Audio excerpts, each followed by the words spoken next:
30, and selfishly, I'm pretty proud of it without having gotten started. It's episode 52.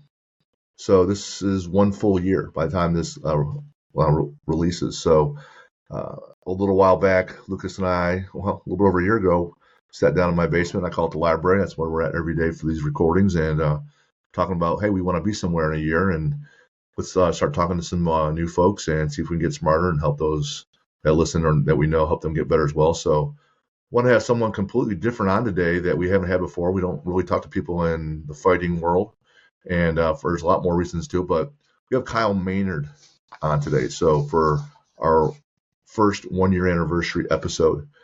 So I'm looking at his bio, and he played football 6th through 8th grade, and I'm like, okay, that's good. Wrestled 6th grade and then into college. So I'm like, all right, college athlete, that's pretty sweet. Weightlifting, I like that. Butterfly press, 240 pounds for 23 reps. So we're going to get into what that exactly is, because that's not something typically we talk about. I'm like, all right, so that's cooler, right? Then I get into mountaineering. All right, so he's in Africa, climbs Mount Kilimanjaro. It's over 19,000 feet. And then heads over to some point to Argentina. I want to make sure I say this correctly. Aconcagua? Aconcagua. Yeah, pretty close. That's almost 23,000 feet. I'm like, all right, well, that's, even cooler. Then I see Brazilian Jiu-Jitsu, purple belt, competed in the 2015 World Championships. I'm like, all right, that's cool. And then I find out publishes his own book, wrote it in his dorm room, if that's right. No Excuses is his philosophy, so that's the name of the book. It ends up being a New York Times bestseller. Go from there, he ESPN puts together a documentary of this guy. He ends up winning an ESPY, of all things, 2004. I'm like, this is even cooler, right? And then I'm looking at all these things, and I'm like, he's doing all these things, and he's a congenital amputee. Means his arms end basically where his elbows are, and his legs essentially end where the knees are, roughly. So he's accomplished all these things while having those little challenges along the way. And I use the word little because he makes them little. They're huge for anybody. And fast forward to 2024, and we got Kyle Maynard on. So quite the accomplished guy, quite the dude. And like we were talking before, he's a just straight up doer. And so Kyle, man, great to have you on the show, man. Thanks for being here. Thanks, Jim. No, it's a pleasure. I know my buddy Jeff Gum did an episode with you too, so that was I think how the introduction came to be. But yeah, talk about another amazing individual too. So I know you're in good company with a lot of the guests you have. We've been blessed. Lucas has brought guys on. I brought some guys on, but the people we brought on, male or female, they say, hey man, you should have this other guy on. And selfishly, I ask all our guests, like, hey, who else should we have on here? And they make a good referral, and we call them up, or you call them up and say, hey, why don't you go on Jim and Lucas's show? And they say yes. And I'm like, cool. Larry King says he's an inspiration you will not soon forget. And then Oprah says he makes you want to be a better, truer version of who you are. And I was watching his documentary. It's like about 90 minutes long. I'm just a little past the halfway point. And I'm like, dang, like, really? Like, dang, So Kyle, anywhere you want to go today? Anything you want to get into? Like, because you've done tons. I forgot that you ran your own CrossFit gym 10 years, right? Like, it seems like everything you could possibly be doing physically, you've given a shot at. Yeah, which is wild to think about. To give your audience a little bit more perspective, so I was born a quad amputee. Basically means my arms end at the elbows and legs end at the knees.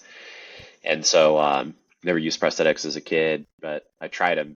They just didn't really work out too well. But just was able to, adapt and figure things out. And I think as a kid, there was a ton of concern too, and just different ways of, would I be able to do this? Would I be able to do that? So it's one of those, it's a weird thing, like to hear people, rattle off a bio of you. It's like, wow, yeah, all of those things like have happened. I've gotten to go and experience a lot. Like there's things that have happened and occurred that I've forgotten about. I mean, even it's been a long time since I've talked to about a lot of this stuff. I sold the CrossFit gym years ago, and that was kind of like the my weightlifting history and background before it was, competing in jiu-jitsu heavily, like, like was kind of like a big aspect of like the, my sales pitch and in conversations that would come up all the time. And now, for years I haven't owned the gym, and now it doesn't come up nearly as often. So I figured that it'd be cool to go into a little bit of that today. And I know we have some like mutual connections too, probably in that world as well. I think we brought up Louis Simmons, Westside Barbell, and some of those people For too. sure. Talk about some strong individuals. Sure. That was just insane being around that environment. Probably mutual friends in the CrossFit world too. I know you've been involved with that as well. Yeah, it's just Yeah, I'm sure we've probably crossed a lot of the same similar for paths. sure. For sure. Yeah, I didn't even mention 20 plus years motivational speaker. And what I find is, me included, people get excited or enamored or they just admire other doers, people that overcome the obstacle, the whole Rocky story, the underdog story, if you will. And people say, well, he's missing these parts of his arms and legs, he's handicapped. And I'm like, well, what about all the rest of the planet that has all those mental handicaps that hold him back? Everybody has challenges and obstacles. It's just some people to choose to learn and adapt and get going. Some just move right through them. Some don't give a shit. They just go right over the obstacle, right? And then some get beaten down right away, and they're like, "Hey, I got this thing, and I can't. I can't." It's already just built into their brain that they can't. So one of the first questions I had is that I try to empathize or sympathize and put myself in someone else's shoes and try to figure out, man, what's life like? And I'm watching the documentary. I'm like, well, he's going grocery shopping, right? He's picking up stuff. Like, that seems pretty natural. Just seems to take a little longer. But even if I weren't doing that, when I find myself getting upset, it's because what I'll end up doing is I end up comparing myself or where I think I should be, or I'll compare myself versus where someone else is. And I'll get frustrated and jealous and then probably angry until I get mature enough, and at almost 50 years old, I've gotten a lot better. But I gotta, wonder at some point, that's gotta be a huge thing. That if I can not compare myself to where I thought I could be of this and that, if I take that out of the equation, then I'm not holding myself back. I can move forward. So can you just speak to that frustration or what that was like until you're like, hey, you know what? No, I'm not letting that upset me. I'm just doing me. Can you talk about that a little bit? Oh, for sure. I mean, I think it's come in different forms and fashions over the years, since at different points in time. As an athlete, though, it's, a pretty obvious one. Had to go through a ton of losses. When I first started playing sports, being a quad amputee, right? Then it was like there's, a lot of a lot of doubt, as to whether or not I was ever going to be able to like succeed or compete at a high level in wrestling. I lost my first 35 matches, like just over and over and over and over again for like a year and a half straight. And I'm certain that there's no way that I would have continued to do it had I not started winning that, like like I was at that like kind of like that breaking point, and I think it's the same thing too with with mountain climbing, years and years later, like the same trajectory, you know started with bath towels and duct tape around the ends of my arms and my feet. And then you're talking about climbing some of the highest mountains in the world, like Mount Kilimanjaro and Mount Aconcagua. Like literally it was at a totally different, totally different ball game, totally different perspective. And there's no way that like my wheelchair or anything, could have taken me there. Like I had to go and find a way to get there to the summit myself. In wrestling, went 0-35 when I started, and by the time I was a senior in high school, I was ranked as one of the top wrestlers in my weight class in the country. Beat several state champions, in the surrounding areas. Like, was going up against able-bodied kids and like, beating them consistently. Playing football, nose guard.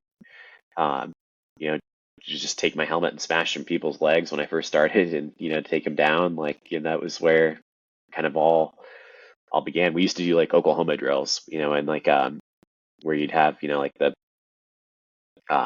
you'd have just like the center, and quarterback hands it off to the back comes through the line, center's blocking you, and it was just like me as a nose guard, trying to like shuck the center and try to make the tackle. And like, my coach used to have people like just run it and over and over and over again, where like I was smashing my helmet into their shins in the Oklahoma drills just to try to toughen them up, Hmm. and had other coaches that were amazing individuals too. That like my wrestling coach used to say like, when people would complain about like, if they were injured or something, and maybe they broke their wrist or ankle or something like that, and he would say, well, Kyle probably wishes he had a wrist or ankle to go and break. Right. Powerful. And it would usually shut him up pretty quick.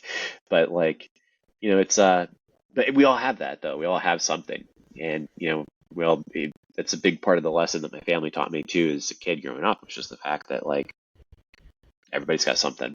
Everybody's got, you don't know what somebody else is going through. You don't know what their deal is necessarily, and you can't always assume.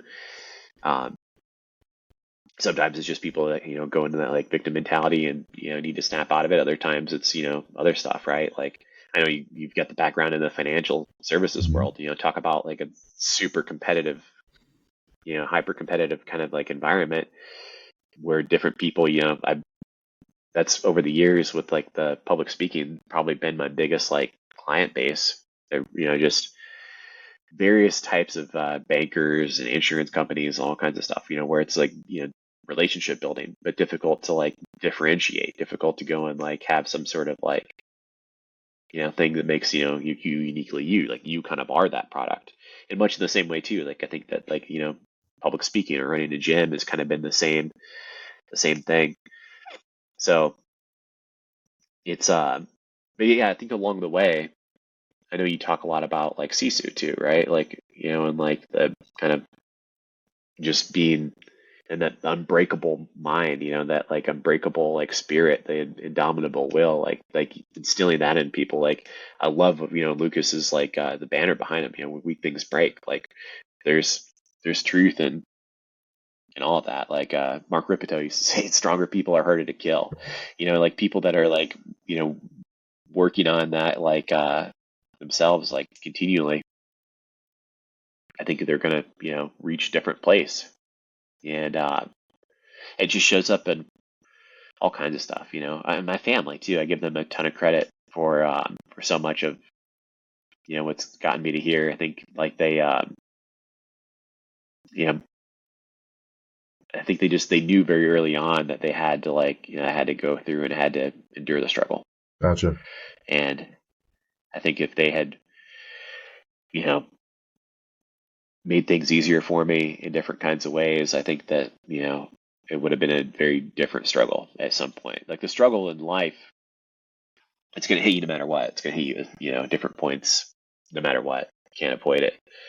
So I think it's better to like, prepare to like have that strength and that, prepare your spirit for those points in time in which you are going to go and meet that point. You know, Man, so many takeaways there. The I find that the uniqueness that you have isn't necessarily well, there's definitely the uniqueness of missing parts of your arms and legs, right? But I find the uniqueness really is that from an early on age, you're like, hey, I'm moving forward. I don't care. I'm all in. I'm pushing through, and that's not common. The average person, like you walk around the street or up and down the stores, whatever, you see that they're most of the country's unhealthy, right? You see a lot of victim mentality and a lot of people that small little setbacks and they're derailed. Like there's plenty of people that have any other type of challenges and they're like, they break from that. So my next question was, where does that drive come from? Is it what the whole family is about that you grew up in? Or was it your parents saying, hey, we're still pushing? Or is it just internal? Is it a combination? It comes down to the classic nature versus nurture or a combination of both, right? So where does that drive to not to I think it's achievement to be able to do what you do given the challenges you have, right?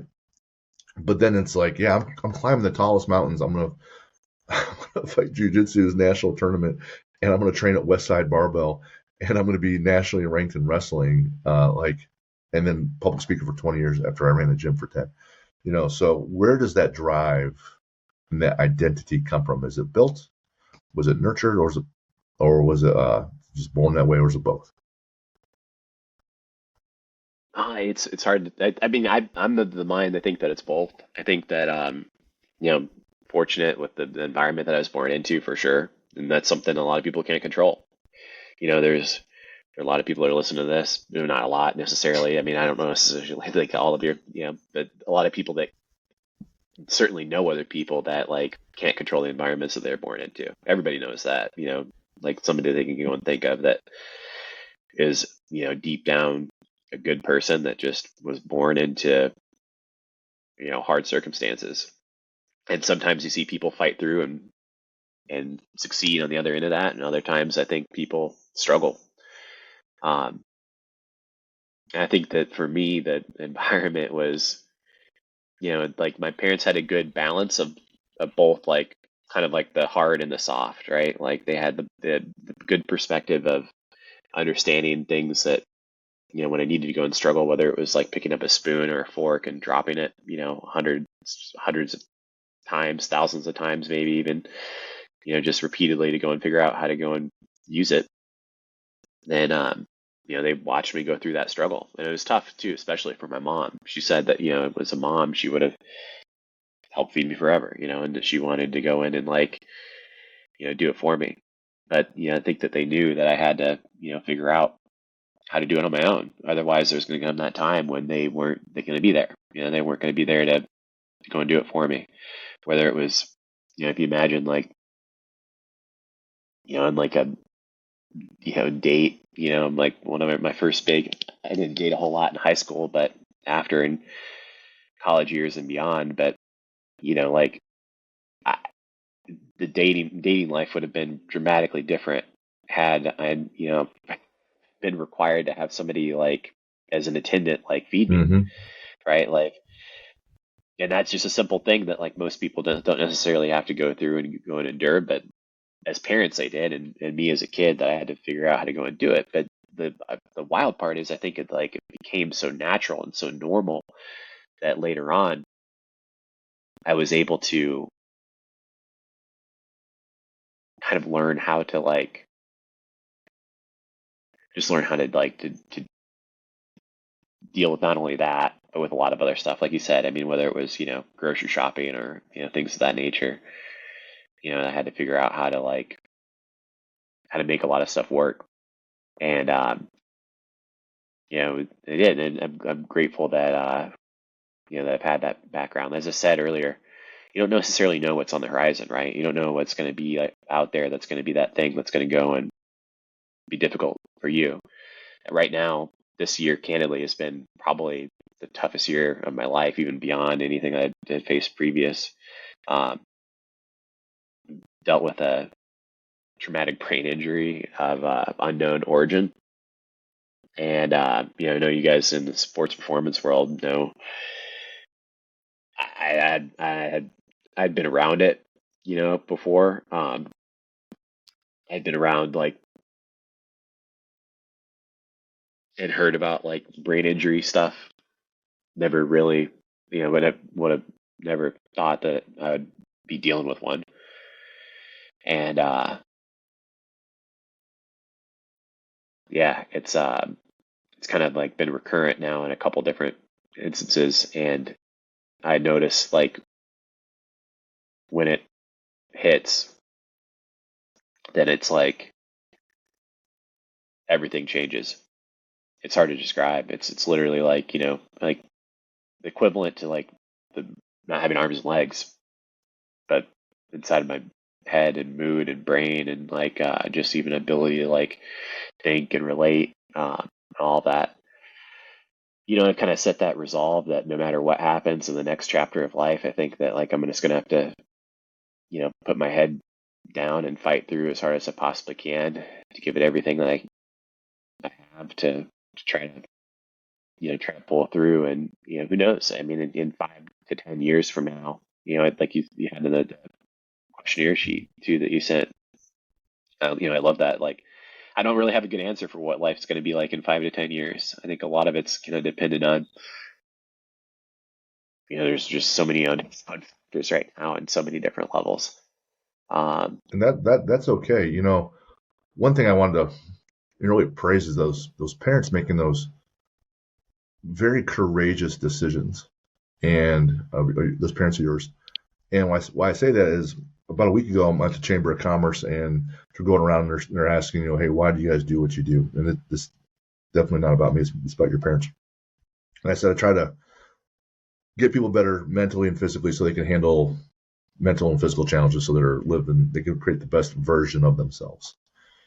And that some of the other members that they came at me and they asked, like, well, I just want to help my kid all the time and help them do this and help them do that. And I said, yes, and I do too. Like a great example is you can tie their shoes for them their entire life. They never know how to do it. Fine.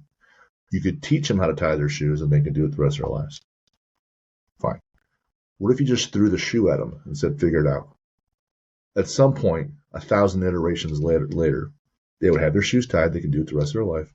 And they have the creativity built in their head now that they can actually create something from nothing, right? So those parents, like your parents, that had to love you a little bit more than do the things for you. And here's why I say that. When I do something for my kid or my wife or a friend or Lucas, I help them out. They feel better. They're happier. I've had this internal joy for giving them to them or making them feel better. I'm like, hey, I helped you out. I took you to this game. I paid for your college, blah, blah, blah. I'm giving this to you. You feel good, so I feel good about that. When my kid is hurting, when your friend is hurting, then you feel that hurt, right? And when you do those nice things for them, yeah, you do that for them, takes away their hurt, but you're also taking away your own hurt because you don't feel it anymore, right? That's a little selfish, essentially, a little bit. And then you create that dependency where that person, that spouse, that kid, well, I need this for my mom. I need them help with my homework every night. And it's like, yeah, you wanted to help them some, but then you're also taking away their ability to handle pain, mental and physical challenges. And that's not what we're asked to do. So your parents that did that, amazing courage. Your sisters too, right? So that's awesome. That was the environment. Hey, we're going to help build this guy. The other part that I think is kind of the shtick of this show and what we're putting out here is that we believe that there's essentially a solution for everything. And the solution might be 2 or 3 steps, or it might be 2 or 3,000 steps, but there's going to be a solution for just about everything, not infinite, right? For just about anything, there's going to be some kind of solution. And it just takes another iteration. So when you tell me 1,000 steps to pick up a spoon, fuck, right? That sounds annoying. But now we still have the process now, right? There's a process. That's what we're trying to do here. Find processes for building better athletes on their training, their nutrition. And now you have another challenge with a TBI. It sounds like you're going to have to work out a bunch of more processes for all these different scenarios. So if you have 10 different painful scenarios when you have like an episode, you can probably have to do 100 different iterations of all 10 of those, which is 1,000 now, so they can figure out the one process for each of the 10. And then when number 3 shows up, you do this process just so you can handle the day. And that sucks, but that's everything, right? That's everything. There's a process for going upstairs and making your food and your laundry and doing your taxes. So it's just then figuring out the next process. And you're like, well, shit, I'm tired of doing this shit, but there's no way around it, right? What are you going to do? Check out? You can't do that. So you still got to keep going, right? The whole Sisu thing, like you just said. So, There's also too, yeah, to that point, it's and I love where you're going with this too. It's like I think what comes up to me and what you're saying, it's and what I'm kind of realizing too is like, the firm foundation of everything that I've experienced to this point in life is absolutely still there, even though, lately there's been this totally like unexpected, wild left hook.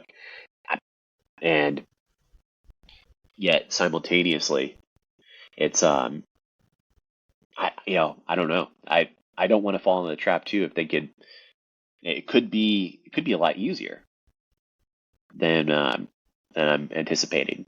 I, but it could also not be. And I think that like, sometimes, it's just, preparing for the unknown and the unknowables. That was one of my favorite things about CrossFit when I first found it was, like it, I was looking for all of these different like, like fitness modalities and what different people used. And I think the thing that like attracted me most to CrossFit was the fact that like Greg Glassman's belief, the CrossFit founder, he said like, training people for the unknown and the unknowable. Right. Whether it's a grandparent that's got to go and carry a bag of dog food up a flight of stairs, 3 stories, whether it's could be an athlete that's training for their sport, or it could be a special, forces operator that's dropped off in the middle of the desert that's got to go and, ruck, several hundred miles to go and save their life. And it's like, where their friend's life or something, right? Like there's some kind of like something's gone wrong and you got to go and figure out how to go and deal with it. Like, but you can't train for those situations. You can't train for those things that you don't necessarily know about, right? So the genuine like truth is to like to be like an explorer, to be somebody who's like got, like rich in that mindset and heart and spirit. And I think that, I can say I love about you guys and what you're doing and what you're sharing, and I know that we're on a very similar path and similar mission to this, is the fact that like you are that explorer and like, you embody that. And I think that like it's a weird kind of place to be in too, because we kind of know intuitively, I think for the most part, living in Western civilization, the fact that most things have been explored.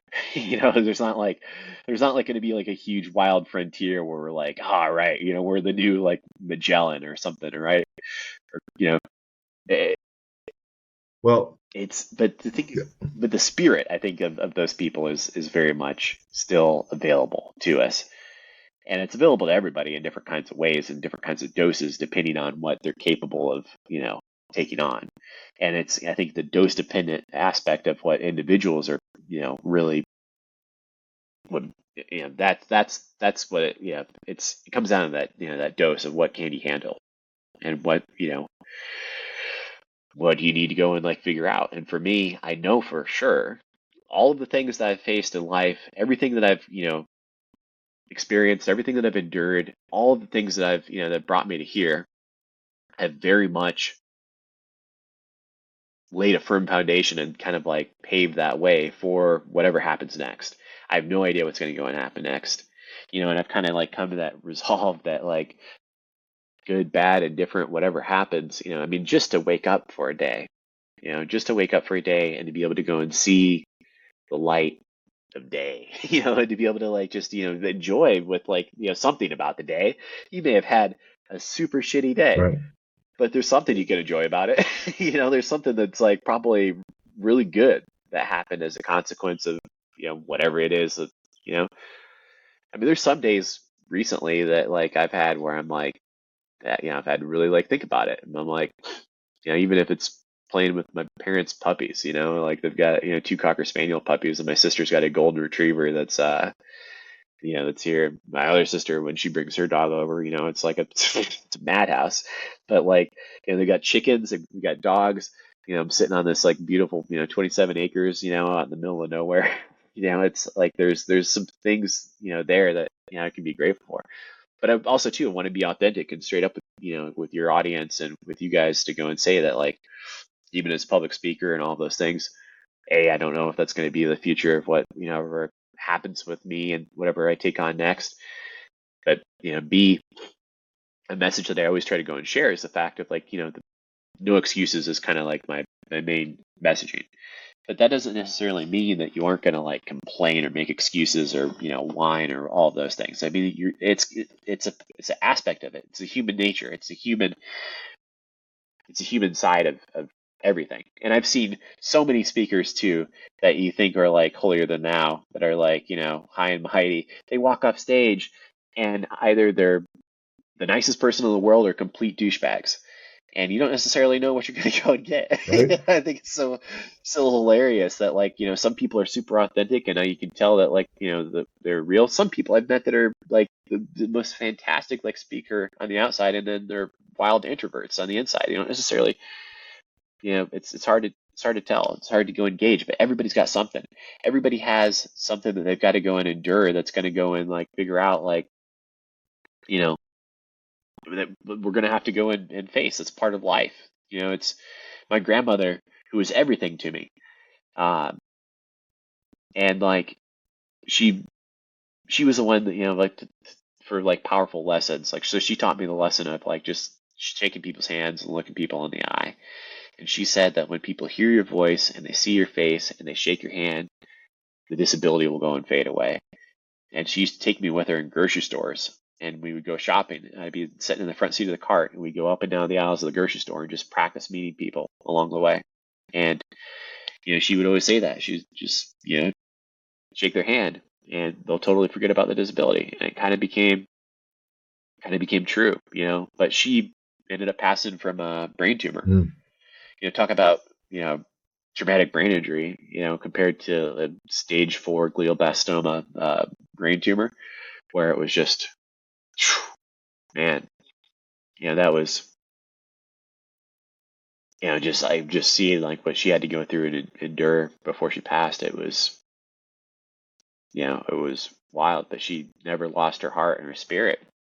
Like, it was always there, even in the last second, where I remember the last time I saw her, actually,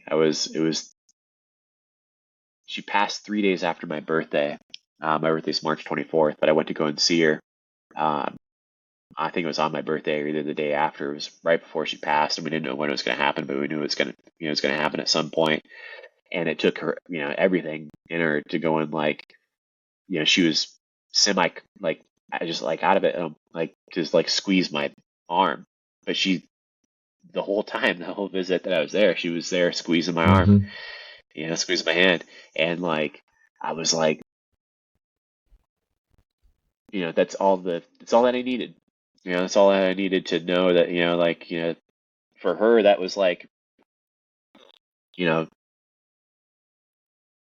the equivalent, I'm sure, of, the same, the day that you told me that you were carrying 800 pounds, it's a 800-pound backpack, right? But With your build, like you said, like 1,100 pounds each foot, with each step. Like, for her just to go and squeeze my hand in that way, I think was, very much the same.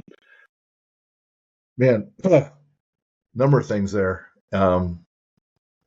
One, you say you can't really prepare for the unknowable, but yes and no. You don't know what's going to actually happen. Like, one of my favorite things in the gym is when one of my newer athletes, some soccer mom or dad, they've been there for a year or two, they come in and they're terrified, right? But after a couple of years, they don't even care what the programming is. They just come in, hey, this is what we're doing. All right, cool. They're not worried. They don't have the can I do this anymore. They're just like, all right, this is what's next. Totally unfazed. I can do this. Here's how I'm going to attack it, right? So if you didn't have all the challenges for the last 30 plus years, then you might not be that really prepared to handle any kind of TBI challenge. But since you have, you can at least take some solace in the fact that I've handled every other thing that's been thrown at me. Well, shoot, this is just a Monday in September. It's just another day of stuff being thrown at me. It's one of the huge reasons why I like working with Lucas. Stuff keeps getting thrown at him and me because we take on more things and we keep handling it. Lucas gets more things and keeps handling it. The other thing is that with your grandmother holding your arm, right? My grandmother is everything to me. So she's passed away and gone. And there's still days, weeks, months, years later, there's an impact that's there. And those speeches that you gave and you can still give, or you can still show people that you're just not going to pack it in, there's still that impact. Just even if one person listens to this podcast, and I already messaged like 25 people that I'm good friends with or we're already on the show to say, hey, I got this next guy coming up. Here's a little clip from his movie. And they're like, oh shit, I need to see this. So you're making this impact before you pass, right? Which is one of the reasons why Lucas and I do what we do.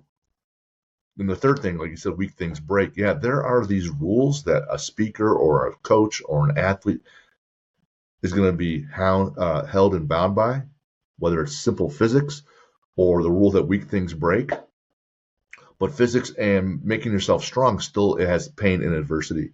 Like, Jordan's getting his ass beat until he's strong enough to be able to handle everything. He has to put his body through more to get stronger so he can handle it. Same thing with Lucas. Like, he had to go through tremendous adversity with coaching in some schools. But now, like, when there's adversity at his current school, he's just like, it's just today. I'm going to handle it. Some of the parts are a little annoying. I'm going to be a little patient, but there's no like, well, I don't think I can do it because you've been through so much shit. Like the people that really are confident they can handle the problems, the hard part is that those people are broken and smashed on the inside enough times that they don't give a shit anymore and they can still handle it. So there's the sadness, hey, that person was broken and smashed. You feel bad for that person. But you also got to be envious and like, hey, man, that person's broken and smashed, but he came back. So that's awesome, right? Like, Lucas, you can talk about that. Yeah. I mean, um, I always, when I talk to my athletes all the time, I always talk about, we were just talking about it. Me and one of the other coaches talking about it Friday at the football game was like, you know, reason why we're having success now over the last, we're having success this year and we're having across the board, not with just one particular team, but we're having success, with how kids behave and act and stuff like that is just because we talk about all the time, we've really made it hard for them. We've set a standard and we hold them accountable to that stuff. And yeah, you do that to the first group of people, the first group of kids that come through, and they don't really have a reference point to what you're talking about. So your standard is a little bit lower. Your standard isn't my standard. Our standard to school isn't as high as isn't as low as what it was, but quite frankly, we just couldn't have the high standards that we talked about when we first got here. We had to set the standard a little bit higher than what they could handle and guide them a little bit at a time to get them to where they need to be. And 4 years later, our kids can handle a lot more. They can go through a lot more. They can experience a lot more.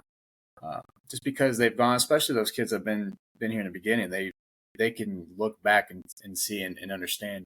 They have the experience of going through things, whether or not that's reps on the field, reps on the court, or reps in the weight room, going through enough, practices, enough weight room sessions, and enough experience to back that up. They can handle newer and harder things, and that's essentially what at the end of the day, it's kind of what my job is to prep them for one. Essentially, I mean, really, I'm to prep them for their sport, but really to kind of prep them in life in general and to make sure that they're able to handle what's going to be asked of them to do. There's something that just came to mind when you were sharing that. I think it's called the curse of knowledge, and I think it's especially for people like us, right? Like that hunger, for that like type of knowledge. I think you forget a lot of the time that other people don't have the same foundation of knowledge and experience that you have, right? So when you're talking to other people and, you oftentimes, I think kind of like, especially with, I, notice this a lot with high school athletes, right? For sure. It's like they're still in that like formative, state where it's like, they haven't had like a lot of those big like heartbreaks and setbacks and all of those things that have had to happen, and like just the people that you go and talk to and learn along the way, there's probably something that you can learn from just about everybody, along the way, and like but I think kind of have to like experience those. You either have to experience those or you have to go out and like seek those things and learn from those things. And thankfully now, there's so many resources that are available that weren't available, even 15 years ago, right? That like that are available now, where people can go and like, you can constantly go and learn, plug in and like, I listen to a lot of like, uh, in the midst of a workout, right? Like sometimes I listen to music, but a lot of time I'll put on like a Joe Rogan podcast or something like that, and go and listen. I can learn something, from somebody that either somebody new that I've never heard of before, or I can go and learn something potentially from somebody that I've heard from a bunch that I've never heard them talk about before. So it's that's just I think a product of the fact of time that we live in, and like you have to have that like that hunger and that desire. So a lot of times I think getting athletes to that point, you know, the younger the better that they can go and take that in and learn that, and really like embrace it. I wish that like they taught that stuff in schools, right? Like I've always thought that, like I've always wished that, like it just doesn't make sense to me that they don't like share just like how to think properly. You'd imagine that like that's a big aspect of learning. what we of just in general of growth development at any front or any level. But just how to think. Nobody nobody teaches you that. Yeah, and that should be like the first class that you get when you sign up for high school. And I think it's one that you should be taking the whole time through, throughout. Like if we just train people just in that alone, you see that like just the huge market that like podcasts and things like that have become as a consequence. I think it's such a such an amazing avenue, just to be able to learn and grow from others. Yeah, I think it's for me. I speak for my where I'm at and what I'm doing and where I've been. We talked a little bit about like the victim mentality. Is I see a lot of kids that are coming up through junior high. And they're going through elementary school and they get through junior high. I feel it just seems as if everybody is spoon feeding a lot of this. I don't know. It could be a generational thing or an adult thing, but I really feel like a lot of the kids that are coming up that are, and I'll say athletes because that's who I deal with every day is athletes, and I feel like they are not taught to critically think or problem solve on their own. So when they get to me and they get to high school and they're put in a position to be responsible for themselves and responsible for their actions and responsible for being prepared when they've never had to do that, or when they go through something, they make a mistake and then they have to handle or deal with the consequences they don't know how, or they think it's unfair. And well, it's put the blame, pass the buck to somebody else. Well, nobody's really taught these kids how to handle that kind of stuff, or how to handle problems, or to critically think, or to solve problems on their own. And that's the biggest challenge I have, especially with the younger kids that come in, especially those freshmen. Is teaching them how to be responsible for their own actions and be responsible for being prepared, that kind of stuff. And it turns into this thing where the victim mentality really becomes a very prominent. You see it in a lot of the kids that are coming up is, well, they don't meet the standard, or they don't meet an expectation, or they don't come prepared, or they get in trouble. Well, then it's everybody else's fault. It's every other excuse other than their own responsibility. And trying to teach that, I run a weights class, but it's really, a responsibility class, it seems like, is what it really is turned into. Nobody's teaching these kids how to critically think and problem solve. And for me, it's when I was in high school, nobody was really teaching me how to, I could kind of critically think and I can kind of problem solve, but I never had problems that big to where I had to really, think about how I'm going to figure this out and make a process for that. It wasn't until I was working at some of these other universities and schools until I figured that out, where, I've never been exposed to working 22-hour days and forcing myself to be functional. How am I going to pay rent? How am I going to get transportation? It wasn't until that stuff slapped me right in the face until I was like, okay, I've got to figure it out, or otherwise I ain't going to be able to do this thing that I want to do. Right. And our kids is, the world's hard to live in these days. Obviously, I think everybody is experiencing some sort of difficulty in some way. And the kids, they say they want this and they want that and they want the opportunities. Everybody's cramming down scholarships and offers. Everybody wants to play at the next level, but really the message to some of these kids is not getting to them clearly that it's, there's a lot of things that have to happen first before you just get these things. And I'm speaking primarily where I'm at and what I do. But you can see it all over the place. So, there's a movie, Dead Poet Society, came out early 90s. Takes place like, I don't know, 40s or 50s. And it's the same deal. Robin Williams is talking about free thinking, being your own individual person, whereas the school was preaching, hey, we want drones that are mindless and robotic. And it's still a pervasive, theme year after year, generation after generation. We're fighting against that. I think the other component is that when you're always comparing yourself, that's why I led with that question about comparing yourself versus where you want to be or someone else. It robs you of all that joy.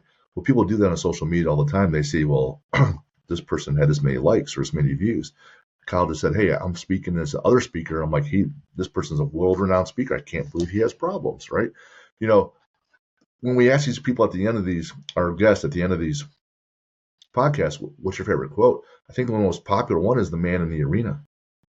So it's the man in the arena that's trying, that's getting his ass beat, but still trying. It's okay to have losses. It's okay to fail as long as you're doing your best and trying to get better. You're going to get beaten. That's okay. Just keep moving forward. Right? It's not bad to get beat. It's okay. You're not going to be abandoned. All right. You're not going to be hated and loathed. You just keep pushing. And it's that resilience is what people find attractive. Not that, hey, you just win everything. They're like, oh, well, then they start hating you. So, Kyle, you've done a lot of things. You go 0-35 in wrestling, then you're kind of badass at wrestling. No one climbs 22,000 feet, and essentially in a bear crawl. I don't want to speak for it. I know when I'm climbing, I got sticks in both hands, right, and a ton of water, and I'm whining, right. So there's that. You were awesome at that, and then you're in jiu-jitsu. Is there a favorite sport or a favorite season? Because you also did powerlifting at Westside Barbell, of all places, for goodness sake, right? Or it's like, hey, I just like being physical and testing myself. Or it's like, man, I really I like this sport better. All these other ones are great. But is there a favorite by any chance?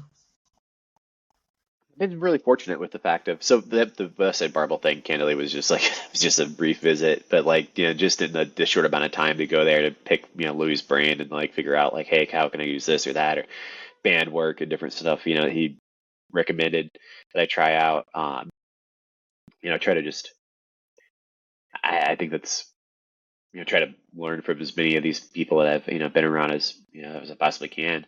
And I think that's, I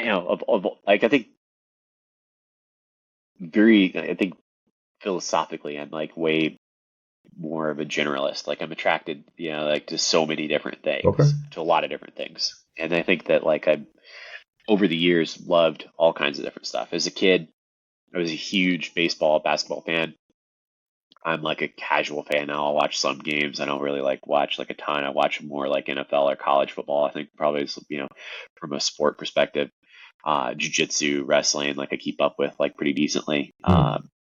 A big esports fan, League of Legends, like, like watching like, those, I mean, this is phenomenal what they go and do. Like, and sometimes it's one of the ways that I just kind of like have learned to be able to like cope with kind of the current, aspect of, my life of just like dealing with something like the, downtime and space in between where I haven't been feeling great, to just like throw on like, YouTube of, or Twitch, or like watching people like, play video games. Never would have imagined that would have been a thing, but like I love it actually. And I think they know some of the esports athletes like take it extremely seriously, and it's fun to watch. So, but I think, if I were to pick one thing though, if I had to pick one thing, I would say from a sporting experience that there's nothing that compared to training for the Jiu-Jitsu World Championships. So that was I moved out to San Diego, half like followed a girl, half just wanted to be in San Diego and train jiu-jitsu basically. I mean, it's one of the like the hotbeds in the world, and it was looking at New York, the Renzo Gracie Academy and John Danaher and some of the people there. or San Diego, and I think it came down to wheelchair accessibility. Just a lot more, like easier to be able to get around and navigate with a wheelchair out in San Diego. So I had an amazing time out there, but for the first 6 months that I was there, it was brutal, and I got my ass kicked every day, and I wanted it though too. I was around, I mean, like everybody in the room was just like a killer. Everybody there, but you wouldn't know it. I mean, they're some of the nicest people in the world, but like everybody there was like a very decorated competitor, and you know even if they weren't a black belt level competitor, they were like some of the purple belts and brown belts were so like renowned in their competition already that they were as up and comers that they were already doing it as professionals. But some of the people that came out there too were like sleeping in stairwells to of like apartment complexes, to because they couldn't afford an apartment themselves until they go and get sponsored, and then can finally like take off and do it. And but that room taught me so much, I think, of just like it was probably the most dedicated I've ever been in my training. And it, like there was just days where I remember that were just so grueling that I would stare at my gi on the door and dread putting it on. But I also too, I would look at like my belt, I would look at the stripes on my belt, knew that I wanted to go and kind of continue to go and advance, and it was this like dichotomy of like the pain of like just putting the thing on because I was trained so much, my skin was literally like achy and sore, some days, and I was training twice a day, so a lot of times like I would wake up, eat something, uh, you know, have a coffee, go to the gym, train, come home, eat something again, try to sleep a little bit, maybe take a nap, watch some TV, just like kind of like relax a little bit, like, do a little bit of work, whatever I had to go and do. And then I'd go back to the gym at night. And, that second time, like, dragging myself there, like for that second workout at night, I think it was like, that was some of the toughest experiences that I had too, was like but it was so formative. And I remember like being in this environment amongst all of these, like the greats that are in this room and some of the greatest competitors, the sport's ever seen, that I'm getting to train with every day. And I was like, man, like, it's just such a unique opportunity. It was absolutely incredible. And I just loved it. I loved every second of it. Even even the seconds I hated in hindsight, like it was just such a special time in life. It was it was wild. So for the first 6 months, I didn't submit anybody. I just survived. Like I literally just focused on survival, and I'm good at that, thankfully. I think with all the other things that I mentioned, I think that I was able to I think the training benefit that I gave a lot of my teammates there was the fact that I was really stubborn and difficult to submit, and would put them in positions where for them to go and actually like get something on me, like they knew that they'd earned it. And then eventually like I turned a corner and I started submitting all kinds of people, like it was insane. And right around that point in time, um, I visited my old academy that I trained at before I came, which is an awesome place. It's a lot of friends there, good close friends with the founder of the gym, but it's not. They have the good competitors too locally, but they have good local competitors. They don't have good national and international competitors. And I could tell you, I mean, without a doubt, like I learned that difference. I learned that difference big time of like experiencing it and like being in that environment, because I came back home and I started training with like all these old people that I trained with before, and I just started smashing them. And to the point where I was like, wow, like I was just like I was floored with like I didn't necessarily realize how much I had improved. I think I think that sometimes there's like the law of diminishing returns, right? Like you go and you'll struggle to see gains. Like they're not. You first start off, your gains are going to go through the roof, right? And then after a bit, it takes some takes some time to see some significant time, and there might be cycles. It might be 3, 6 months, 9 months, 12 months, multiple years, where you can see the, up and down the periodization, all of those aspects of things, to then really to see what can happen. And, part of me wishes that I had just I decided after 2 years of losing at the Worlds in 2014, 2015, I decided to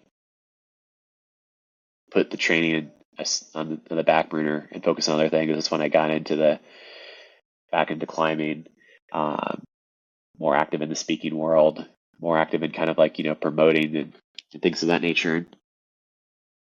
So, part of me wishes that I'd stuck with it for sure. But you have to accept a different kind of, speed of life. I think, in a lot of ways, to be an athlete, a lot of times, especially unless you're making it in the NFL or something like that, right? Like you're making a lot of money. It's a labor of love. You're doing it out of doing it for a lot of other reasons other than the fact of getting paid. It's hard also. Well, what's awesome is that you're surrounded by all those other great teammates out in San Diego, so you got better. So if you're the schlep in the room and you keep hanging, you're going to get better. If you're the smartest and the best athlete in the room, well, you're going to start diminishing, right? But you surround yourself with greatness. It's a lot easier to be great. What's very, very painful is that, like you said, early on, whether you're just touching a barbell for the first time or it's the first time you put on a gi, every time you show up, you're having a PR. It's great for a few years, right? You start getting in that 90 percentile, 95 percentile, you start getting that 99 percentile. Mr. 3K, right? That's a 3,000 pound total. Hoff out of Westside. He'll train an entire year, increase his volume just to eke out an extra 5 pounds on his total squat bench deadlift. An extra 5 pounds, right? So now you're having to train twice a day, increase your volume just so you can get that much better. Volume starts going down, you start depreciating because you've done so much to get to that next level where you're like, shit, man, to get to that next level after that, how much more that's going to take, right? You don't just get there just because, I'm just keep doing the same things.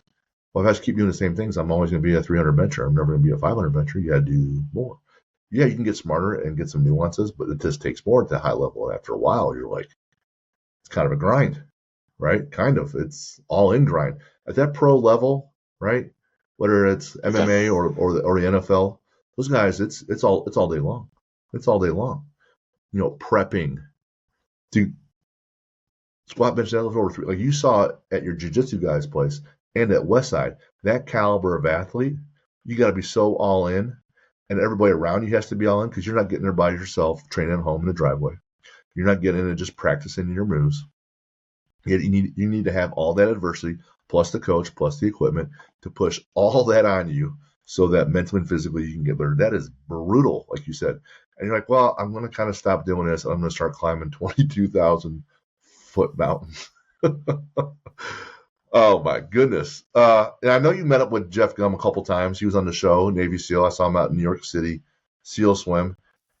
He wanted me to ask you. Yeah, we actually he had a question. We actually lived together for a period of time and traveled the world together. So yeah, we've spent a lot of time together. That's what he said. You guys met up in Japan for a speaking engagement. Next thing you know, you visited 40 companies or 20 countries in Europe. But he said he got stuck physically on the Great Barrier Reef, and he had to come down with a snorkel and save your life. So it was I had a GoPro, and it was hooked to an ankle strap, and it had a cable cord, and there was a sea turtle, and I dove down, to try to go, but I had to expel most of my air to go and get close to the turtle to go and like get the GoPro shot. And I was like, oh, okay, then I gotta like go back up, right? I'm like trying to swim with the GoPro, and I hadn't really had that much practice with it. It was one of my first times using it, so like I dropped it to then swim back up, but it got lodged underneath this like kind of like a reef, like wedged in between these two pieces of reef, and so I felt it tug on my leg. And then like, I like was out of air, but I'm still like a foot below the surface. And I was like, oh man, this is bad. So Jeff dove down, uh, like grabbed it and then swam back up. And he was like, that's why you don't leave home without your Navy SEAL bodyguard. And I was like, yeah, it's, it was wild. There was actually a couple other times too on that trip scuba diving and a few other instances that were like, yeah, it's good to the bodyguard / hairdresser. That's what his like a official like business card was for a while. Dang. Like I'm, like the new guy in the gym with the barbell. I'm the new guy in the pool swimming. Can you get fins on? Do you use those at all? Because that's really helpful. And if not, like I'm doing everything I can, and Not I have so longer much, levers yeah. to propel myself against the I water. wish But I I'm like, could. shit. I saw you swimming in when you were training too. I was like, that's gotta be tough. So when I kick, I'll do like a freestyle stroke a lot, and like breaststroke, but like the direction when I go and kick, like my hips were never really like super strong, just because I've kind of always like in like a seated or like bear crawl position. So walking upright, even the way my hips were like shaped when I was a baby, were it was like it was just kind of a more natural position that I end up in. So it's yeah, so the fins and stuff like that never were able to get that figured out, but usually it's just like a litany of like bad ideas that I'll have myself, usually that involve like just trying to figure stuff out and a ton of like duct tape to go and try to like get stuff like get stuff to eventually like work. Like I said, with my climbing gear, when I first started, I was using bath towels like wrapped around my arms and my feet, and we'd like just cut up and rip up bath towels, and that was basically like what I used as a shoe. And then some amazing people came in and built like a custom carbon fiber shoe that I use. But So that's ended up being like night and day comparison to what space age compared to the stuff that I was trying to figure out how to use on my own. I was trying oven mitts, pot holders, a lot of other stuff like that. That was like a good like prototype idea for a shoe. We cut up a mountain bike tire and kind of like made like a prototype model of it. But it wasn't until I had the people that actually knew what they were doing that came in with the carbon fiber that were able to actually make it work. so you're just sitting there trial and error, like I would be, with the actual engineer saying, "Oh well, have you thought about this?" And you're like, "Well, no, because that's not me. I'm not an engineer," and made all the difference in the world. Was there like you've spoken all over the place? Is there any like a venue or event where you're like, man, I'm on the mountain. I'm on top of the mountain, metaphorically. I'm there. I've done this athletically, emotionally. Now I'm speaking to these folks. Was there a moment where you're speaking where you're like, one, holy shit, what did I get myself into? And then on the flip side, holy shit, I'm crushing it.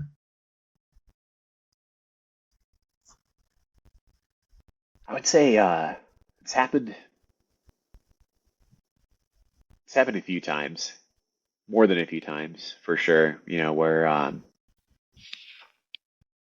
my third speech that I ever gave, I was still 18 years old, and I've given probably close to 1,000 keynote talks at this point. But my third ever talk, I remember it was at a baseball stadium, and there was like it was the opening ceremonies for the Junior Olympics is what it was actually. So there's about 15,000 people at this like baseball stadium, and it was my like third speech ever, and I was scared out of my mind.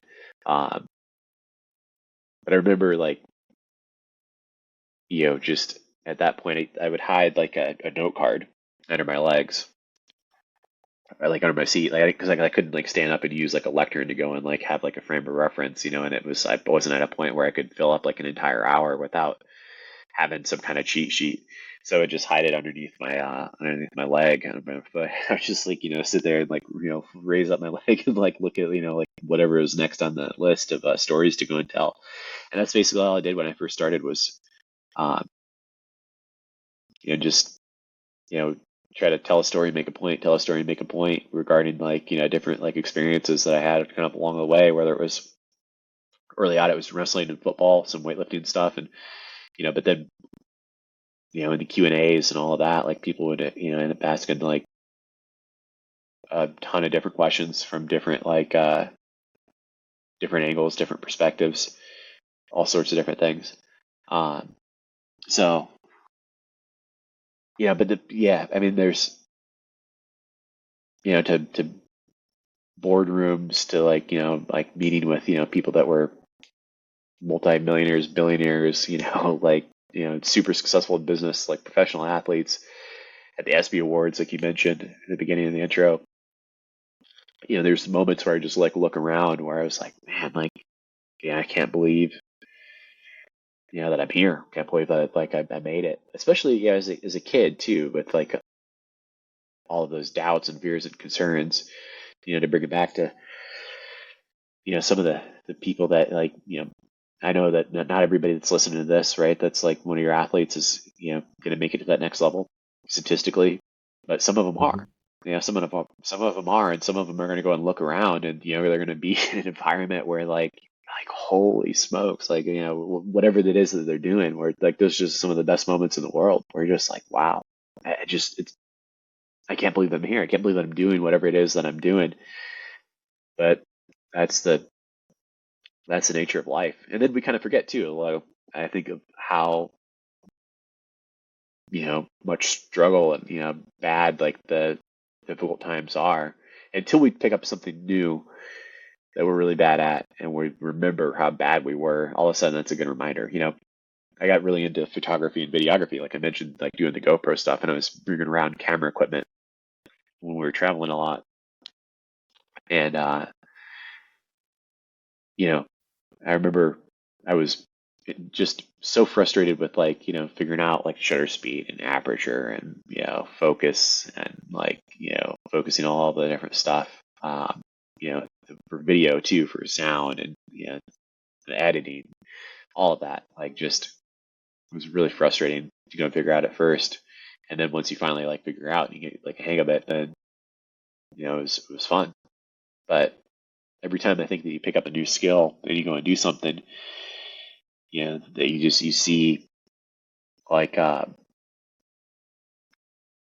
it could be just a reminder of like those times and other things, I think too, that like that weren't so easy when you started, but then all of a sudden you could be where you like kind of just in a different place than you would have expected down the road. And it can happen to literally anybody too. I think that that's probably one of the most important aspects about my story, is the fact that like I know I'm not, even if I had arms and legs, I think I'd be a pretty good athlete, but I wasn't like, I wasn't like a great athlete. Like for me, the work ethic was the like differentiator. That was the thing that like, allowed for the biggest transformation. Staying after when my, teammates would go home, I was like, what are you guys doing? Like, there's still work to do, like we got to like go and do sprints or whatever. Right. Like, and like that mentality, I think, was what carried me a lot when I was younger. And it's something I need to go and get back to now too, more than anything, is like, just whatever's within your control to go and like to make it work. And I love seeing people that that do that and embody that. Dan Gable, an Olympic gold medalist wrestler, only lost one match in college and ended up becoming a Olympic gold medalist. But then as a coach at the Iowa Hawkeye wrestling team for 21 years, in 15 years out of the 21 years that he was there, he won a national title. It's unheard of in any sport. It's like one of the most ridiculous things, imaginable. Hmm. And like they're just, and Penn State, Cale Sanderson, they're doing the same thing right now too. It's it's just it's wild to see. I think when people like are, have done they're just doing something that's, that you look at and you're like, wow, like that's it's special. I think about people too, like in football, Steve Atwater or somebody like that, like or Jesse Tuggle. He was the middle linebacker for the Falcons. He was like 5'8". They ended up playing middle linebacker and like crushing people. When he was a hero of mine when I was a kid, and I remember getting to meet him, and it was me and my dad got invited to like the Falcons training camp, and then one of the games, and Jamal Anderson, Ray Buchanan, they gave me like game balls, and it was one of the coolest experiences of my life of like standing on the field with those guys and like being there with them and like uh, something I won't ever forget, like shaking Jesse Tuggle's hand, or watching like a Steve Atwater rip somebody's head off. I mean, those are two examples of people that like they weren't by any stretch of the imagination the biggest. They weren't the baddest. They just had the heart and the mind, and that's what carried them. And I think that's it doesn't happen for everybody, but yet in some instances it can, and it can be that for you, but only if you're willing to do what it takes to see it through. Yeah, one of the phrases we say is that it takes what it takes, and the problem when people get upset is because they've done, you know, this much work and they assume this much success, and sometimes this much work equates to less, and they're pissed because their expectations are off. And it just means that if they want this much success, it might take this much more work, and that's just the way it is. It just takes more, whether it's fair or unfair. There's plenty of unfairness, everywhere. What I like what you pointed out is that you had that mentality. If you were born differently, probably I would bet that you don't have the same mentality because you haven't had enough adversity to equate to that level of tenacity, right? You could be a hard worker and a doer, but you hadn't suffered enough like you have now to be like, well, shit, I've been through so many other things, like the volume alone of the struggle, right? But you point out that statistically, people that listen to the show and the kids and the adults they're not going to be playing in college. But Lucas sees hundreds of kids. Some of them won't even go to college, let alone play, right? But if they learn to be active and healthy the rest of their life, if they learn to strain underneath the bar and handle adversity, they can do that more and more the rest of their life. Maybe they're working in a restaurant or wherever. They have that same transferable skill. Well, that's that impact. That's that your grandmother holding on to you on your shoulder or your elbow at the end, holding on to you, that impact. So when you can give them those examples and then push them and guide them to go through that and say, hey, this is that struggle that sucks, but next week when we talk about the same struggle, you're gonna be like, yeah, I can handle that. So you give them that context, and that's what you do and I do, and what Lucas definitely does. I know we could talk all on and on all night. Is there like one or are there 2 or 3 points when you would speak or talk to other folks and say, hey, if I can give you these 3 lessons, I know they'll usually the title's like no excuses, which is huge, right? If you get that lesson alone, you're probably good. If you really believe no excuses, and you're probably good. You don't need to learn anything else. Was there 2 or 3 points where you're like, hey, here's my message. I'm trying to get the audience, this athlete, this team, this group of stockbrokers to learn these 3 things, 2 things, whatever. Then I made an impact on my speech. Is there anything like that for you? Like that was your plan? Yeah, I would say so with like the no excuses, pick like just one thing Mm-hmm. at a time and hammer it. Whatever it is, like pick a weak point and like pick a weak point and do something about it. Everybody's got you always have a weak point, and you always have those like chinks in your armor. And I think it's nice. We like to focus on our strengths with things. We like to focus on the stuff that feels good, but like pick a weak point and hammer it. I think that's like it's going to make you better, even if it's like psychologically. It might be, it could be something fun, it could be something not so fun. It could be something that's a really difficult, really challenging thing to go and to do. It could be like a complete revamp of your nutrition or your lifestyle, or like how you do your recovery. Like, could be overcoming a drug addiction. I don't know. I mean, there's a lot of different things that it could be. Uh, that you personally know, like, okay, this is a weak point in my life right now that I need to go and handle. But I think it's gonna make you better, undoubtedly. The second, is like sometimes, like just the hilarity of like of a mantra. I think of like, so I learned this from the first ever Navy SEAL friend that I became, that I was able to befriend. His name was Richard Makowitz, and he was on this he was on a Discovery Channel show called Future Weapons, and it was badass. He's like this, super intense, very intelligent, like a SEAL who was like also a radio talk show host, from Texas, and just like he ended up passing from the same brain tumor that got my grandma, when he was much younger. But he's just an amazing guy, and Mac was his name, Mackwitz. He's also like a Zen Buddhist monk, so he's like kind of like both ends of the extreme. But his mantra was "Not dead, can't quit," and like he was the embodiment of that. Not dead, can't quit. And like, when you're at like a broken point, you literally, that's like the baseline thought where you're like, you ask yourself, are you like, am I dead? Literally, if you're like physically like pushing yourself to the point where you're like asking yourself like, okay, I think I might die if I continue to go and push. And then you don't, or whatever. If you do, then you won't be there to go and answer that question. And so who cares? And then, but if you are there and you hear that voice, back, then you know that you're not dead. So you can't quit. So not dead, can't quit. And finally, last thing I would say is, where the attention goes, the energy flows, right? So, it's, I think it's just, there's just in so many different things, right? Like where you put your attention and focus is like what's going to go and like lead to that like outcome. I'm like, this is this stupid, silly example, but like as a little thing, like I woke up this morning like feeling like like a cold congestion, like just like blah, and I'm sure that from the audio for this is probably like noticeable, but I'm like, if I put my attention and focus on that, like that's what I'm gonna feel like all day.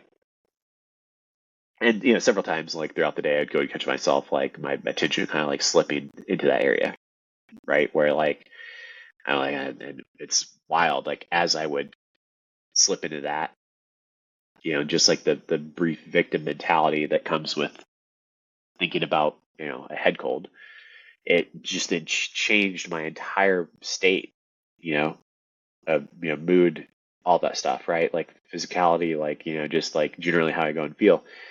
If I take my attention and my focus, like cognitively, if I remove it from, the head cold, and I put it on another area, even kinesthetically, like in my body, whether it's like, could be, my chest or my back or like, or my breath, anything from that, or like, outside of myself, and just like thinking of like, well, like looking around, like in the beautiful, like, the woods, the nature, and like the greenery and the trees. And then I'm like, it just, it shifts it. So it's not like obviously a perfect fix, and there's some things that like might be extraordinarily painful that you have to deal with, that it might help 10%, 10 or 20%. But that 10 or 20% might be the edge that you need to be able to like actually like succeed. It might be the thing that you need to actually like make that breakthrough to be able to go and get to the other side and go and say like, no, like I can do this, and that's what it takes. Like that to me is like, that's how we figure out stuff. That's how we go and tap into that explored DNA that's written and embedded inside of all of us. It's written on every human heart. There's you mentioned the Teddy Roosevelt man in the arena. It's amazing. And when you're in that arena, though, you have to realize that it's just you that's in that arena. And like all of like you with your experiences, your unique gifts, everything that you have to go and bring to the table, good, bad, and different, whatever it is, it's just you in that arena. And you leave it all out there and you go on about your business and you go and focus on, moving on to that next thing, that next arena. There's always going to be that next thing. There's always going to be that next arena, no matter what it is, big, little, otherwise. And like where we put our focus, where we put our attention is what goes and like manifests in our life. That's what the secret is. That's what the law of attraction is. That's what like all of that stuff about, manifestation and all that stuff is. It's all true. It really is. But yet it's not like I'm going to go and like, wish and dream and hope and pray that like, there's going to be, $1 million that's going to go and show up in my mailbox, or a Lamborghini that's going to go and drive up like some people, go and bullshit other people with, and they make a ton of money doing it. It's ridiculous.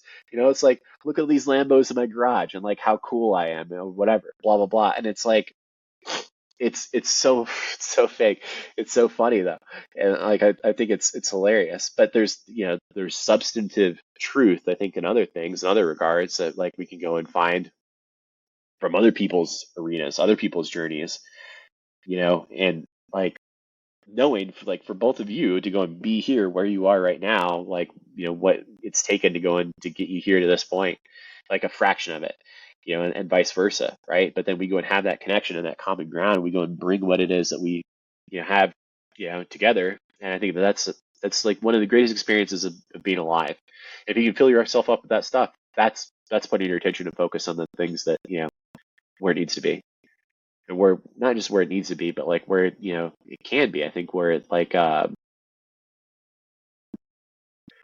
where it should be. So I got deal with that. no excuses. Have some kind of funny mantra, but the mantra is still important because it kind of like guides you when you're struggling, right? Then you said you got some kind of weakness, just hammer it until it's addressed. And then where your focus goes, your energy flows. I'm watching that scary movie with my wife. She hates it. And she's freaking out. I go, are you freaking out because you're watching the movie? She goes, yeah. I go, well, in this one moment, just look at the plant on the wall over here. And she goes, what? Yeah, just look over at the plant. She goes, okay. Are you freaking out now? No? Well, then look at the plant. All right? This whole scene's going to be over with in a second. Right? Don't worry about it. Right? And if you're coming off the football field and you're getting ready to go on and you have a big play coming, it's fourth and whatever, and you're looking around and you're freaking out, right? Because you're focusing on stuff that doesn't really help you. You got to focus on what is my play? What is my assignment? Do I have the people around me doing their thing? What is the process in this moment? What is my process for dialing in and focusing in this moment, right? Because my energy needs to go there. If I start worrying about making a mistake, it's over. It's over, right? What were you going to say, Luke? No, I was just, coaching kids all day. That's one thing I like to say is pick and choose your battles wisely. Pick your battles, because if you go into it, for me, if I go into a day and, sometimes they're good days, sometimes they're bad days, sometimes the kids are high energy, sometimes, but if I'm always focused on the kids that are always unprepared, if I'm always focused on, the 20% and not the 80, it can usually, I can feel the kind of energy if I focus on the 20%, I can feel my own energy, and the energy that I give is based on that 20%. So a lot of times I have to remind myself to pick and choose my battles. Now, if a kid is not like doing something with great technique, that's different. But if a kid is, not prepared or blah, blah, blah, any excuse, any reason, if I'm always honed in on that, then that's what my day is going to be about. And that's what I'm going to be focused on instead of the 80% that's trying to get better. So it's relatable for me whenever you say that. So it's extremely relatable to me. So it's just, Gotcha. Love it. Man, Kyle, I had a great time. So I have these rapid fire questions. So this should be quick. Just what comes to mind. When you're training, what do you listen to? Like I mentioned, so probably half the time music, like I listen to like rock most part, and then like the other half is like I'll listen to something like a podcast, like Joe Rogan podcast or something like that. You might want to check out that Athlete Builder podcast if you really want to get better. Just saying. Oh, I've heard about this. Yeah, I heard about that. Been a lot of places, done a lot of things. Is there a bucket list adventure you haven't done yet that you want to do still? Wow, so many. Yeah, I mean, I mean, Unbreakable Athletics, right? it, Come over to the gym in whew, Indiana, Plainfield. that added to the list. I mean, yeah. I mean, I've gotten to do a lot. Skydiving, surfing. I got to retrace the steps of the Spartans with actually Jeff Gum was on that trip, um, and His life seems so fun. I kind of hate him so right so now. Goodness, he's having he's he's got God Almighty, just having this up a time. he's figured out like a very interesting niche. Yes. It's swimwear line, and like he's like he's just a fascinating individual. There's only one Jeff Gum in the world, that's for sure. So is there no adventure, one you haven't done yet? You're like, I definitely want to do this. I have nothing on the list right now that comes to mind. I think like doing like some endurance related stuff like Ironman or something like that down the road would be very cool. I've got like a adapted bike that I used to go across Greece when we did the Spartan walk. Um, but the yeah, I've got another friend that's tried to talk me into doing some Spartan races too right now. So that would be on the list potentially. Not really sure. I think a lot of that stuff, what I've said more than anything, especially dealing with the TBI. I think it's literally like right now like focusing more than anything on just like health and longevity and like looking at things in shorter time increments than I think that I would have looked at like previously. Okay. And that's I think that's okay though. I think it's just taking things kind of day by day. Favorite sports movie?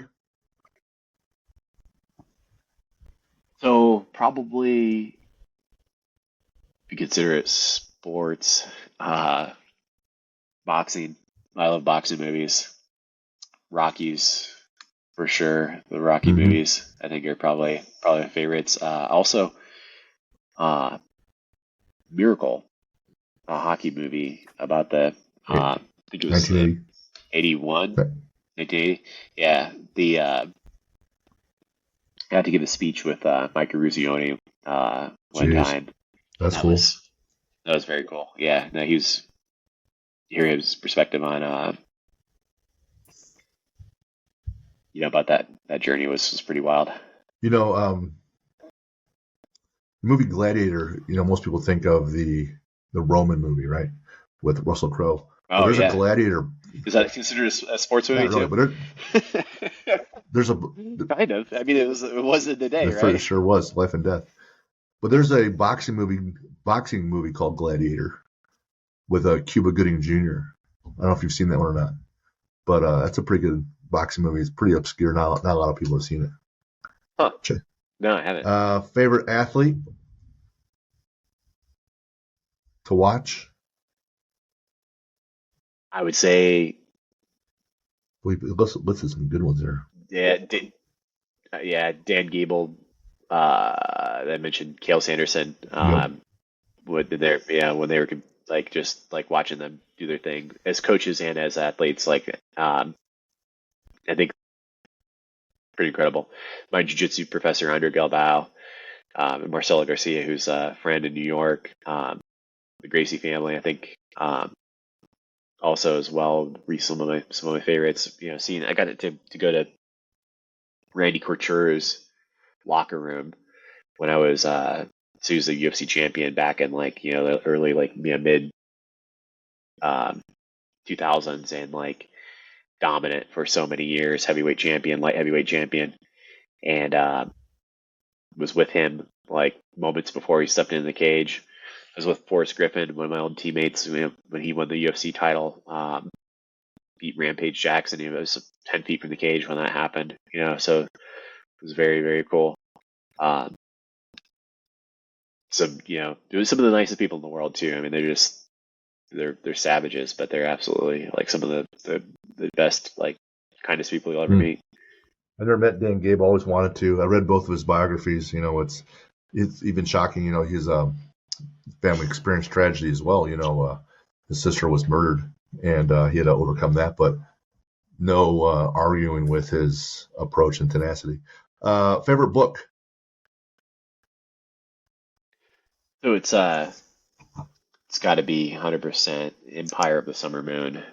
It's so the history of the Comanche Indians, and it follows the life of the last great Comanche chief before they kind of like he was the one that eventually surrendered and marched the people onto the reservation. But it was like they're at a point where like they had to they were beat, facing extermination, and so his like upbringing, journey, and struggle kind of like follows that, and like shows like the 100-year history of the Comanches. Which the fascinating thing about them, so the Comanche, they were in Texas, Oklahoma, and Nevada areas, and like some parts of Mexico, and they were brutal, savage. Like they were known for like they'd be like the most brutal um, in their warfare, but also like super loving and like family oriented, and they were nomadic and would bring their villages around different places.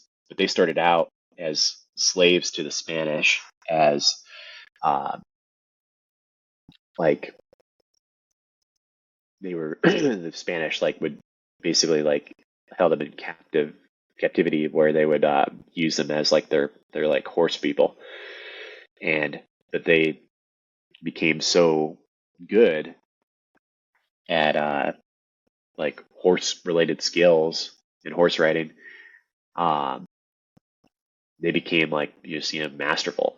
And eventually, when the Spanish left and vacated, they left you know thousands of these Spanish Mustangs that the Comanche just like scooped up and kept.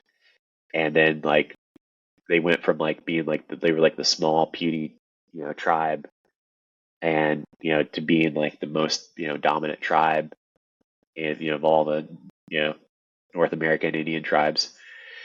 And it was like worst to first, to the point where they didn't lose a battle for over 100 plus years. Dang. And their mentality with stuff was just remarkable.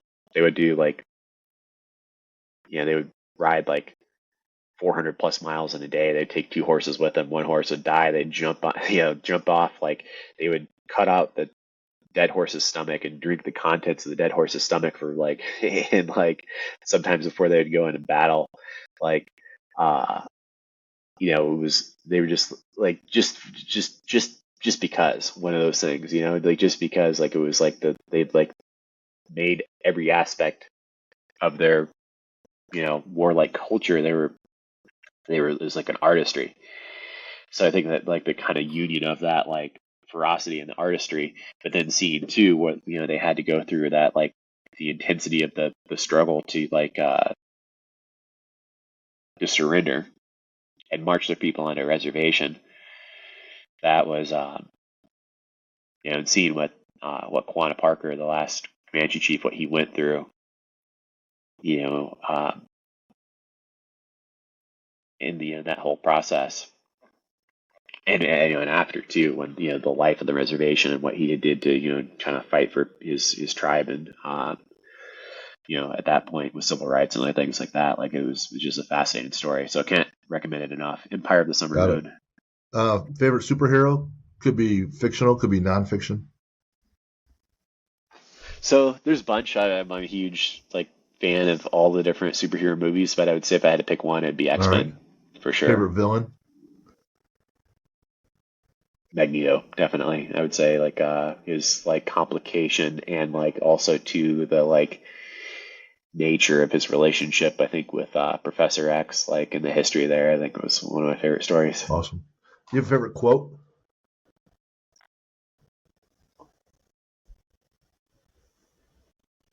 Probably, I would say the mantra that I said earlier, the "not dead, can't quit." It's like I think that's probably it. There's also an Emerson quote: "Do not go where the path may lead. Go instead where there is no path and leave a trail." That I've always loved. Um, but I think the Macowitz, yeah, "not dead, can't quit." Like it. I think is so, It's helped me in several moments where I thought that I was broken and done, and I think about that, and I'm like, no, I can keep going. Awesome. So where can people find you if they're looking to connect?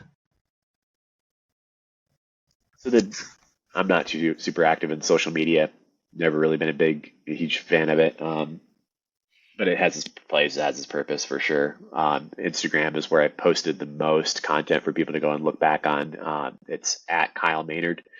Um, and YouTube, I think, is probably the best thing if people want to go and learn more about my story and whatnot, or like, like to be able to have like a visual frame of reference. Like I talked about, like, whether it's, wrestling or weightlifting, mountain climbing, jiu-jitsu, all that stuff. Like, for people you can type in Kyle Maynard into YouTube and see a bunch of different videos that people have put together over the years. Awesome. Plus, you have your own website, kyle-maynard.com, right? So if people want to get a hold of you for work. For those that are looking to contact the show, we're at info@athlete-builder.com. And did not disappoint, Kyle, for our 1-year anniversary for our show, man. It was a great time. I was looking forward to it, learned a lot of things. And, man, thanks for being on. It's been quite the gift. I really enjoyed it, man. Thanks so much. Yeah, likewise, Jim. Thank you so much. And Lucas, too. Nice to meet you as well. Absolutely. Thank you, guys.